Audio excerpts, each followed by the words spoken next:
Capítulo 8. Sed santos, porque yo soy santo. Apolión. Cuidado con lo que haces, porque yo estoy en el camino del Rey, el camino de santidad. Por lo tanto, mira por ti mismo. Juan Bunyan. Los cristianos en la iglesia primitiva eran llamados santos. Desde aquel tiempo la palabra santo ha sufrido fuertes cambios en nuestro vocabulario.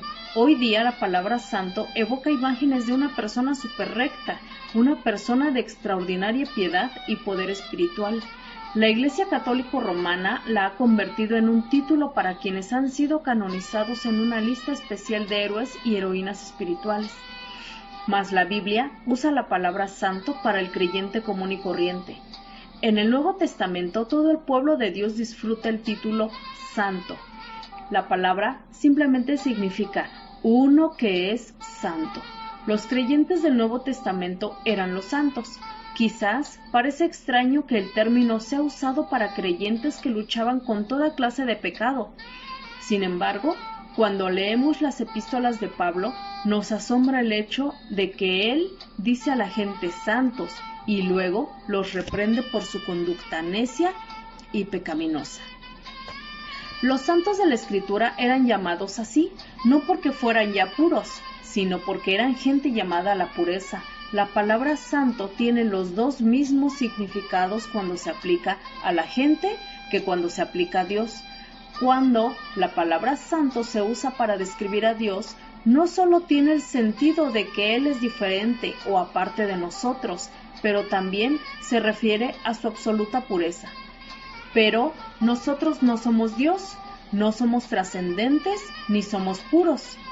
¿Cómo puede entonces la Biblia llamarnos los santos? Para responder a esta pregunta debemos mirar hacia el Antiguo Testamento, cuando Dios sacó a Israel de la esclavitud en Egipto y los hizo una nación especial. Él los apartó, los llamó su pueblo escogido y les dio una comisión especial. Él les dijo: sed santos porque yo soy santo. Levíticos 11:44. Este llamado especial a Israel no fue realmente nuevo, no comenzó con Moisés o aún con Abraham. El llamado a la santidad fue dado primero a Adán y Eva. Esta fue la asignación original de la raza humana.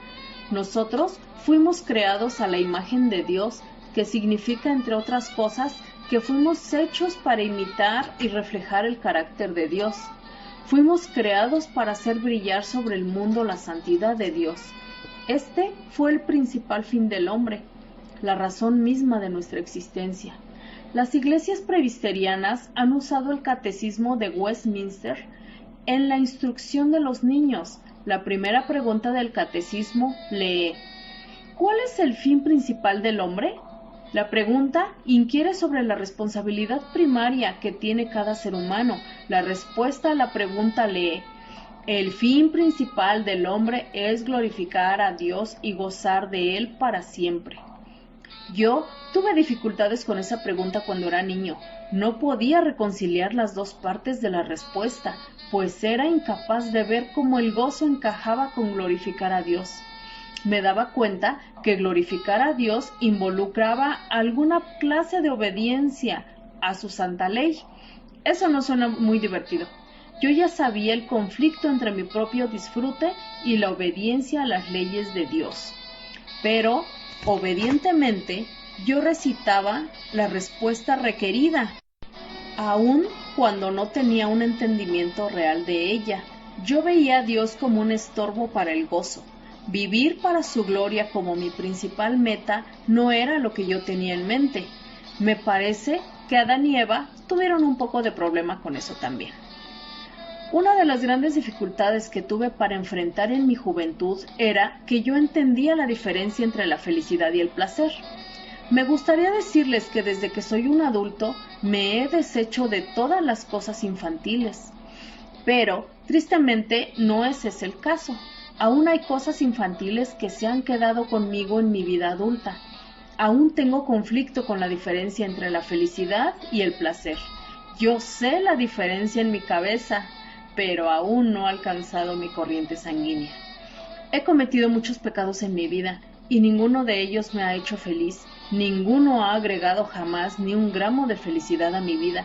Por el contrario, el pecado le ha dado a mi vida abundancia de infelicidad. Me maravillo de esas personalidades famosas que en entrevistas de televisión o de revistas declaran que, si pudieran vivir sus vidas de nuevo, ellas no harían nada diferente. Tal necedad desafía mi imaginación. Hay multitud de cosas que me encantaría poder hacer de nuevo. Es posible que con una segunda oportunidad yo cometería los mismos errores, pero aún así me gustaría la oportunidad de probar. Mis pecados no me han traído felicidad, aunque me han dado placer. A mí me gusta el placer. Yo aún me siento muy atraído al placer. El placer puede ser muy divertido y no todos los placeres son pecaminosos. Se puede encontrar mucho placer en la justicia, pero aún así sigue la diferencia entre el placer y la felicidad. El pecado puede ser placentero, pero nunca trae felicidad. Pues, si yo entiendo todo esto, ¿por qué siempre soy tentado a pecar? Parece absurdo que alguien que conoce la diferencia entre la felicidad y el placer continúe cambiando la felicidad por el placer. Es absolutamente estúpido para una persona hacer algo que sabe que le robará su felicidad. Sin embargo, lo hacemos. El misterio del pecado no es solo que es malvado y destructivo, sino que también es totalmente estúpido. Yo fumé por años, nunca hice la cuenta, pero calculo que, durante esos años, cientos de personas llamaron mi atención al hecho de que fumar no era una cosa buena para mi vida. Ellos solo estaban señalando lo obvio, diciéndome lo que todo fumador en América ya sabe. Antes de que me convirtiese al cristianismo, yo sabía bien que fumar era dañino para mí. Lo sabía antes de que se comenzaran a poner las etiquetas de advertencia en las cajas de cigarrillos. Lo sabía antes de que me fumara mi primer cigarrillo. Sin embargo, lo seguía haciendo. ¿Locura total? Pues así es el pecado. ¿Alguna vez ha hecho usted algo por ganas? Aunque su cabeza le dice que es erróneo. Si usted contesta que no a esa pregunta, está mintiendo o está engañado. Todos caemos en esta trampa. Hacemos lo que sentimos ganas de hacer, en lugar de hacer lo que sabemos que deberíamos hacer. No es extraño que exclamemos como Pablo: «Miserable hombre de mí, ¿quién me librará de este cuerpo de muerte?» Romanos 7:24. Nuestro problema es que hemos sido llamados a ser santos y no lo somos, pero de nuevo surge la pregunta: si no somos santos, ¿por qué la Biblia nos llama santos? La Biblia nos llama santos porque hemos sido consagrados a Dios. Hemos sido separados, hemos sido llamados a una vida que es diferente. La vida cristiana es una vida de no conformidad. La idea de no conformidad es expresada en Romanos 12, 1 y 2. Así que, hermanos, os ruego por las misericordias de Dios que presentéis vuestros cuerpos en sacrificio vivo, santo, agradable a Dios, que es vuestro culto racional. No os conforméis a este siglo, sino transformaos por medio de la renovación de vuestro entendimiento, para que comprobéis cuál sea la buena voluntad de Dios, agradable y perfecta. En el Antiguo Testamento, la adoración se centraba en el altar con presentación de sacrificios y granos que se ofrecían como ofrendas por el pecado. En sí mismos, los sacrificios animales no tenían poder para expiar los pecados. Ellos eran símbolos que apuntaban hacia el gran sacrificio que sería hecho sobre la cruz, después de que el Cordero Perfecto fue inmolado. Los sacrificios sobre el altar cesaron. En la iglesia cristiana no se ofrecen sacrificios animales, porque ya no hay necesidad de ellos. Ofrecerlos ahora sería un insulto a la perfección del sacrificio de Cristo.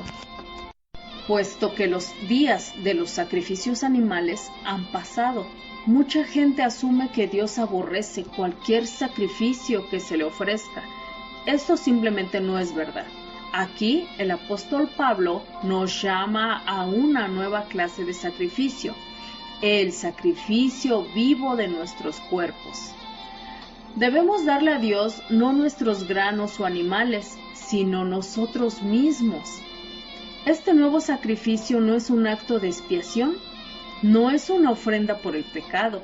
El sacrificio de nuestros cuerpos a Dios es una ofrenda de gratitud. Viene después de que Pablo dice, así que.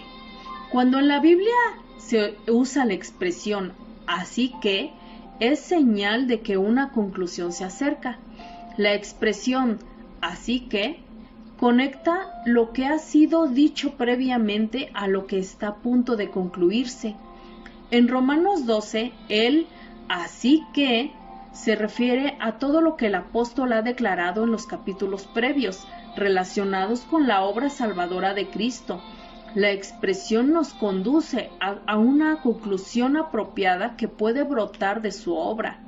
A la luz de la misericordia, justificación que Cristo, a la luz de la misericordiosa justificación que Cristo ha logrado por nosotros. La única conclusión razonable es que debemos presentarnos por completo a Dios, como sacrificios vivientes que caminan, que respiran. ¿Cómo luce un sacrificio vivo? Pablo lo describe primero en términos de no conformidad. No os conforméis a este mundo. Este es el punto en el cual muchos cristianos se han desviado. Es claro que debemos ser no conformistas, pero es difícil entender precisamente qué clase de no conformidad es esta.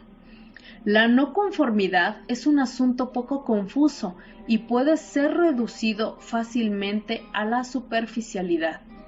Es una tragedia que el asunto de la no conformidad haya sido tratado por los cristianos a un nivel de trivialidad.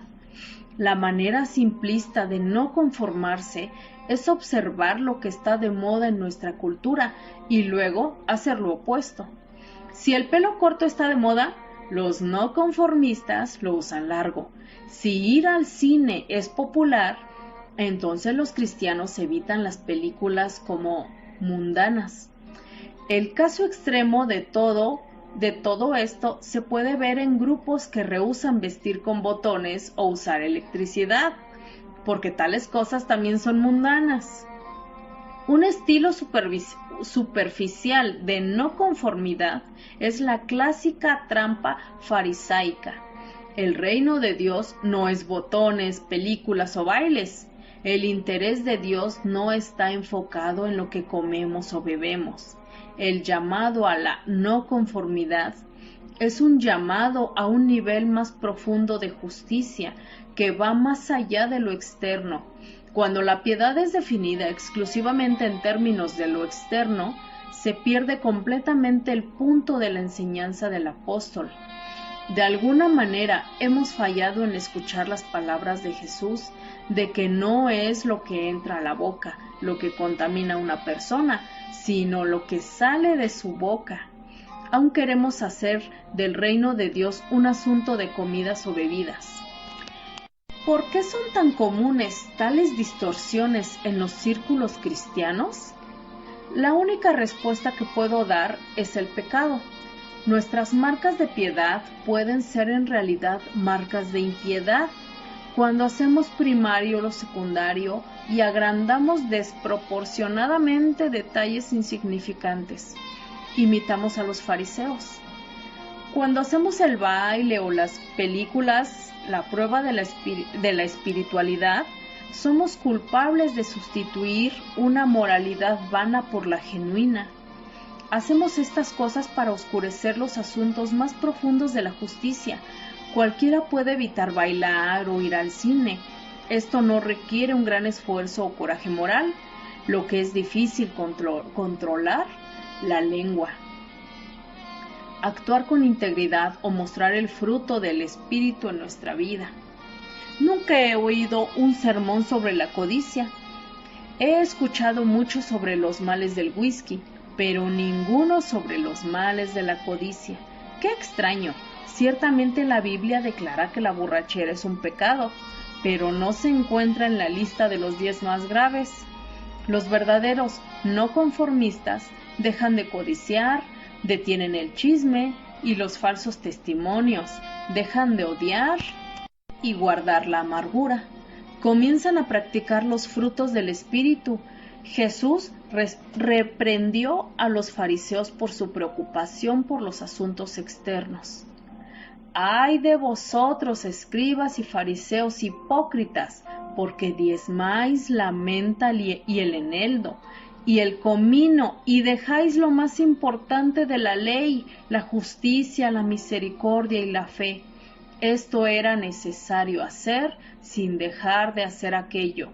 Guías ciegos que coláis el mosquito y tragáis el camello. Mateo 23, 23 y 24. Jesús reprendió a los escribas y a los fariseos por descuidar los asuntos importantes y sobreenfatizar los menores. Él no vio esto como un asunto de lo uno o lo otro, sino como de lo uno y lo otro. Los diezmos deberían ser pagados, pero no como sustituto para prestar gran atención a los asuntos de la justicia, la misericordia y la fidelidad. Los fariseos se preocupaban de los asuntos externos y visibles de la piedad, pero ignoraban los asuntos más elevados de la espiritualidad. Cualquiera puede ser un no conformista, solo por ser no conformista. De nuevo quiero enfatizar que esto es una piedad vana. Al fin y al cabo, nosotros somos llamados a más que ser no conformistas. Somos llamados a ser transformados. Notamos que las palabras conforma y transforma tienen ambas la misma raíz, forma. La diferencia entre las dos se encuentra en los prefijos. El prefijo con implica estar de acuerdo con la estructura o con la forma. En nuestra cultura, un conformista es alguien que está con ella. Un no conformista puede ser considerado fuera de ella. Si la meta del cristiano es estar fuera de ella, entonces temo que hemos tenido mucho éxito. El prefijo trans significa a través o más allá. Cuando somos llamados a ser transformados, significa que debemos levantarnos por encima de las formas y las estructuras de este mundo. No ser guiados por el mundo, sino atravesarlo y levantarnos por encima, hacia un llamado y un estilo más elevado. Es un llamado a la excelencia trascendente, no a un mediocre estar afuera. Los cristianos que se ofrecen como sacrificio vivo y adoran de esta manera son gente con una alta medida de disciplina. Ellos no se satisfacen con formas superficiales de justicia. Los santos son llamados a una rigurosa búsqueda del reino de Dios, son llamados a la profundidad en un entendimiento espiritual, el método clave que Pablo subraya como el medio de la vida transformada es la renovación de la mente. Esto significa nada más y nada menos que educación seria, educación profunda, educación disciplinada en las cosas de Dios. Es un llamado al dominio de la palabra de Dios. Necesitamos ser gente cuyas vidas han sido cambiadas porque nuestras mentes hayan cambiado. La verdadera transformación viene por ganar un nuevo entendimiento de Dios, de nosotros mismos y del mundo. Encima de todo lo que buscamos es ser conformados a la imagen de Cristo. Debemos ser como Jesús, aunque no en el sentido que podamos ganar divinidad. No somos hombres Dios, mas nuestra humanidad es para reflejar y proyectar la perfecta humanidad de Jesús, un llamado elevado. Para ser conformados a Jesús, debemos comenzar a pensar como Jesús lo hizo. Necesitamos la mente de Cristo. Tenemos que valorar las cosas que Él valora y despreciar las que Él desprecia. Tenemos que tener las mismas prioridades que Él tiene. Tenemos que considerar cruciales las cosas que Él considera cruciales. Esto no puede ser sin el dominio de su palabra. La clave para el crecimiento espiritual es una educación cristiana profunda, la cual requiere un nivel serio de sacrificio. Este es el llamado a la excelencia que hemos recibido. No debemos contentarnos con el resto del mundo, con un entendimiento superficial de Dios. Debemos estar insatisfechos con la leche y anhelar más y más alimento sólido espiritual. Un santo significa ser separado, pero no solo eso. Una persona santa ha de estar envuelta en el proceso vital de santificación. Debemos ser purificados diariamente en una búsqueda creciente de la santidad. Si somos justificados, tenemos que ser también santificados. Lutero usó una frase maravillosa en latín para describir el estado de un pecador justificado: simul justus et peccator. Examinemos esta frase palabra por palabra para discernir su significado para nosotros. Simul es la palabra latina de la cual se deriva nuestra palabra simultáneo. Significa a uno y al mismo tiempo. Justus es el latín de donde viene nuestra palabra justo. Y et es la palabra latina para. Y la palabra peccator es probablemente la más familiar para nosotros. En español, nosotros derivamos las palabras impecable y pecadillo de ella. La palabra latina para pecador, poniendo todas las palabras juntas, tenemos simul justus et peccator, al mismo tiempo justo y pecador. Esto es lo que son los santos, gente que es al mismo tiempo justa y sin embargo pecadora. Que los santos son aún pecadores es obvio. ¿Cómo pueden entonces ser justos? Los santos son justos porque han sido justificados en sí y de sí mismos. Ellos no son justos, ellos han sido hechos justos a los ojos de Dios por la justicia de Cristo. De esto se trata la justificación por fe. Cuando nosotros ponemos nuestra confianza personal para nuestra salvación en Cristo y en Él solamente, entonces Dios acredita a nuestra cuenta toda la justicia de Cristo. Su justicia pasa a ser nuestra cuando creemos en Él. Es una transacción legal. La transferencia de la justicia es como una transacción contable, donde no es una propiedad real la que se transfiere. Es decir, Dios pone la justicia de Jesús en mi cuenta, mientras yo sigo siendo pecador aún. Quizás todo esto suena como un fraude, como si Dios estuviese jugando un juego legal. Él nos da por justos aun cuando no lo somos. Pero este es el Evangelio. La buena nueva es que nosotros ahora poseemos una cuenta de justicia perfecta ante el trono del juicio de un Dios justo y santo. Es la justicia de Cristo que llega a ser nuestra por la fe. No es un fraude y mucho menos un juego. La transacción es real. La declaración de Dios es seria. La justicia de Cristo es realmente puesta a nuestra cuenta. Dios nos ve rectos porque hemos sido cubiertos y vestidos por la justicia de Cristo. No es simplemente que Jesús paga nuestras deudas al morir. Su vida es tan importante para nosotros como su muerte. Cristo no solo toma nuestros pecados, deudas y deméritos, sino que también nos da su obediencia, sus propiedades y sus méritos. Esta es la única manera en que una persona injusta puede estar en la presencia de un Dios justo y santo. Este concepto de una transferencia de justicia está cargado de peligros, pues puede ser fácilmente malentendido y seriamente abusado. Alguna gente asume que, si creemos en Cristo, ya no tenemos nunca que preocuparnos de cambiar nuestra vida. La justificación por fe se puede ver como una licencia para pecar. Si tenemos la justicia de Cristo, ¿por qué debemos preocuparnos de pecar, de cambiar nuestra vida de pecado? Nuevamente, ¿por qué debemos preocuparnos de cambiar nuestra vida de pecado? Puesto que nuestras buenas obras no nos llevan al cielo, ¿por qué preocuparnos acerca de ellas?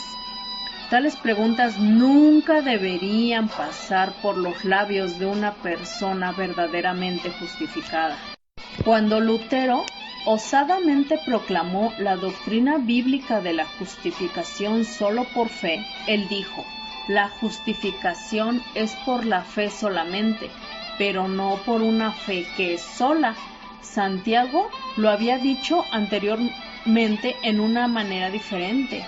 Él dijo que la fe sin obras es muerta. Santiago 2:26. La verdadera fe o fe salvadora es lo que Lutero llamó una fides viva, una fe viva. Una fe que inmediatamente trae los frutos de arrepentimiento y justicia. Si nosotros decimos que tenemos fe, pero las obras no la siguen, esto es una clara evidencia que nuestra fe no es genuina. La verdadera fe siempre produce una conformidad real a Cristo. Si la justificación nos sucede, entonces la santificación seguramente le seguirá. Si no hay santificación, significa que nunca hubo justificación. En el instante en que creemos, somos inmediatamente justificados. Dios no espera que aparezcan nuestras buenas obras antes de que Él nos declare justos. Nosotros somos aún pecadores cuando llega esa declaración. ¿Cuánto tiempo pasa antes de que el pecador comience a ser puro? La respuesta es ninguno. No hay un periodo de tiempo entre nuestra justificación y el comienzo de nuestra santificación. Pero sí hay un gran periodo de tiempo entre nuestra justificación y la conclusión de nuestra santificación. Lutero usó una simple analogía para explicarlo. Él describió la condición de un paciente que está mortalmente enfermo. El doctor dice que él tiene la medicina que curará al enfermo. En el instante que la medicina es administrada, el doctor declara al paciente recuperado. En ese momento el paciente aún está enfermo, pero pronto, como la medicina pasa por sus labios y entra en su cuerpo, el paciente comienza a recuperarse. Así es nuestra justificación. Tan pronto como creemos realmente en ese mismo instante, comenzamos a estar mejor. El proceso de llegar a ser puros y santos se ha iniciado y su futura conclusión es segura. La meta del crecimiento cristiano es alcanzar la justicia. En el mundo cristiano de hoy, tal afirmación puede sonar radical. Los cristianos raramente hablan de la justicia. La palabra se ha convertido en casi una mala palabra. Se prefiere casi cualquier otro término en lugar de la palabra justicia. Yo jamás he tenido un estudiante, un miembro en mi iglesia o cualquier otra persona que venga y me pregunte, ¿cómo puedo ser justo? Mucha gente me ha hablado sobre llegar a ser ético, moral, espiritual o aún piadoso, pero nadie parece hablar acerca de ser justo. Ser espiritual tiene solo un propósito real, es un medio para alcanzar un fin. No es el fin en sí mismo. La meta de todo ejercicio espiritual tiene que ser la meta de la justicia. Dios nos llama a ser santos. Cristo establece la prioridad de la vida cristiana. Buscad primeramente el reino de Dios y su justicia, y las demás cosas os serán añadidas. Mateo 6:33. La meta final es la justicia. ¿Cómo saber si estamos avanzando en nuestra búsqueda de la justicia? ¿Cómo podemos saber si estamos progresando en nuestro llamado a ser santos? La Biblia nos ilumina para estas preguntas. La gente justa es conocida por sus frutos. Ellos progresan en santidad por el poder santificador del Espíritu Santo, trabajando en ellos y sobre ellos. El Espíritu Santo conoce lo que es la santidad. El llamado el Espíritu Santo no solo porque es santo, sino porque trabaja para producir santidad en nosotros. El fruto de la justicia es aquel fruto obrado en nosotros por el Espíritu Santo. Si queremos ser santos, si tenemos verdadera hambre por la justicia, entonces tenemos que enfocar nuestra atención en el fruto del Espíritu Santo. El fruto del Espíritu Santo se pone en lúcido contraste con el fruto de nuestra naturaleza. El fruto de la justicia es aquel fruto obrado en nosotros por el Espíritu Santo. Si queremos ser santos, si tenemos verdadera hambre por la justicia, entonces tenemos que enfocar nuestra atención en el fruto del Espíritu Santo. El fruto del Espíritu se pone en lúcido contraste con el fruto de nuestra naturaleza pecaminosa. Y manifiestas son las obras de la carne, que son adulterio, fornicación, inmundicia, lascivia, idolatría, hechicerías, enemistades, pleitos, celos, iras, contiendas, disensiones, herejías, envidias, homicidios, borracheras, orgías y cosas semejantes a estas, acerca de las cuales os amonesto, como ya os lo he dicho antes, que los que practican tales cosas no heredarán el reino de Dios. Gálatas 5, 19, 21. En este pasaje, Pablo hace eco a las advertencias de Jesús sobre la pérdida del reino de Dios. La gente cuya vida es caracterizada por los pecados mencionados arriba no heredarán el reino de Dios. Esto no es para decir que cualquier pecado que nosotros cometamos signifique nuestra exclusión del cielo. Pablo está hablando de un estilo de vida que es habitual y constantemente caracterizado por los vicios mencionados.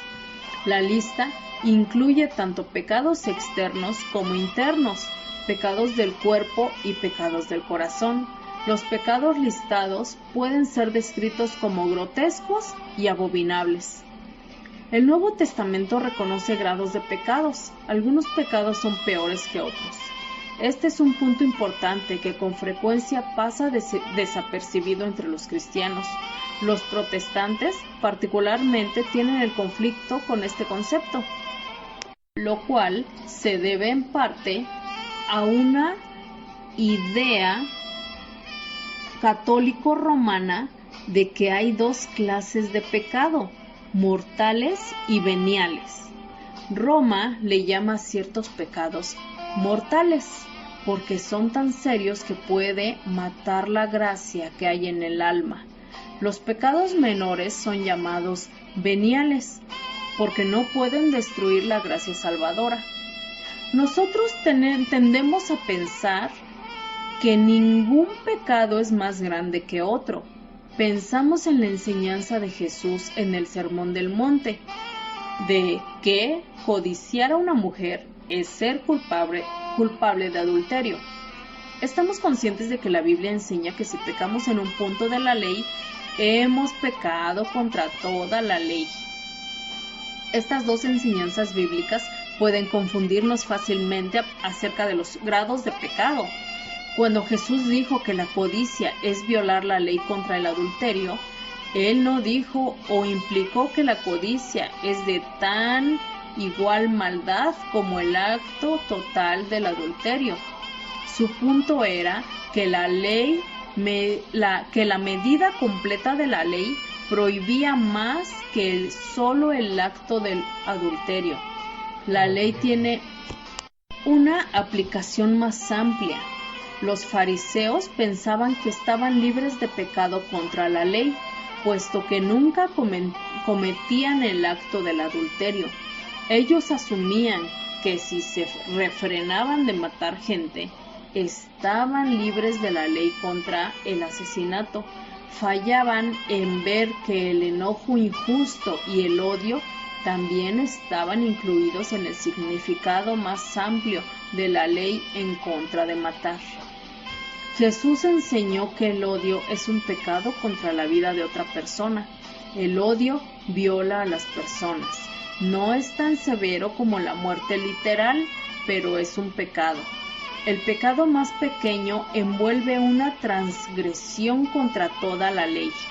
La ley es la norma de santidad para nosotros. En nuestra más leve transgresión, nosotros pecamos contra aquella norma.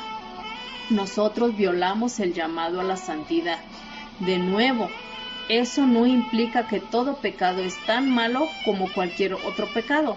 Jesús repetidamente habló de los grados de castigo en el infierno, tanto como de aquellos cuya culpa era más grande que la de otros.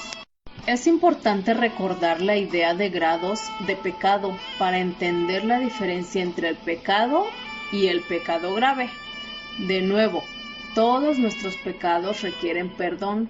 Todos nuestros pecados son actos de traición contra Dios.